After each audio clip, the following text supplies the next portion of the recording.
मैं कृष्णा सर आज आपके सामने भारत की महान बेटी वीर स्वतंत्रता सेनानी झांसी की रानी महारानी लक्ष्मीबाई के बारे में कुछ रोचक तथ्य बताना चाहता हूँ। जैसे कि आज जानते हैं कि आज बेटी दिवस है। बेटी दिवस के उपलक्ष्य में मैं भारत की महान बेटी लक्ष्मीबाई के बारे में कुछ रोचक बातें शेयर करना चाहता हूँ, जो इस प्रकार है। इनका जन्म वाराणसी अर्थात उस समय काशी कहे जाने वाले महाराष्ट्रीय ब्राह्मण परिवार में इनका जन्म हुआ था। इनका जन्म 19 नवंबर 1835 को हुआ था और इनका जन्म स्थान आज भी काशी में है।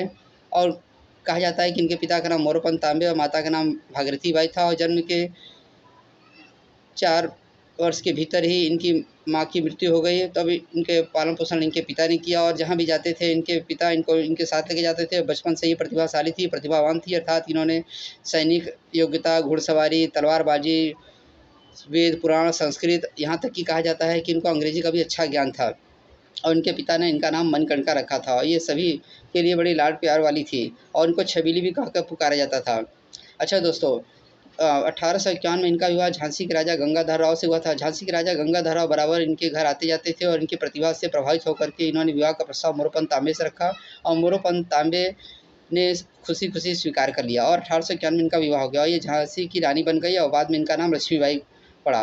और 1853 में इनका एक पुत्र हुआ जिसका नाम नारायण रखा गया, लेकिन किसी कारण से 4 महीने बाद उसकी मृत्यु हो गई, जिसके कारण इनका सदमा ये नहीं झेल पाई और अंदर से थोड़ा कमज़ोर महसूस करने लगी। फिर उसके बाद 1853 में ही गंगाधर राव की भी मृत्यु हो गई, जिसके कारण इनको 2-2 सदमा बर्दाश्त करना पड़ा। उसके बाद भी इन्होंने अपने आप को संभाला और झांसी की रानी बनकर सत्ता की बागडोर संभालने के लिए आगे आई। और अंग्रेज़ों की जो राज्य हड़पने की नीति थी कि जिस राज्य को कोई संतान नहीं रहेगी उसके राज्य को अंग्रेजी राज्य में मिला लिया, इसके लिए इन्होंने एक दत्तक पुत्र को गोद लिया जिसका नाम दामोदर राव रखा और इन्होंने झांसी को अंग्रेजी राज्य में मिलाने से इनकार कर दिया और युद्ध के लिए तैयार हो गई। इन्होंने अपनी प्रतिभा से और सभी आस पड़ोस के राजाओं के सहयोग मांगा, लेकिन कुछ राजा इनका सहयोग नहीं कर पाए। फिर भी इन्होंने ओरछा, दतिया, ग्वालियर और जहाँ-जहाँ से इनको सहयोग प्राप्त हो सकता था, तात्या तोपे और भी बहुत सारे लोग थे जिनके साथ ही मिल कर के इन्होंने प्रतिभा लोहा लिया। और इनके ही हमशक्ल एक झलकारी बाई थी, जिसमें कि झलकारी बाई ने इनको बड़ा मदद किया और इनकी जान बचाने में बड़ा सहयोग किया, लेकिन फिर भी जनरल हीरोज इनके पीछे पड़ा था और इन पर बड़ा वार किया, जिसके कारण इनकी मृत्यु हो गई। अच्छा दोस्तों, 1858 में इनकी मृत्यु हो गई।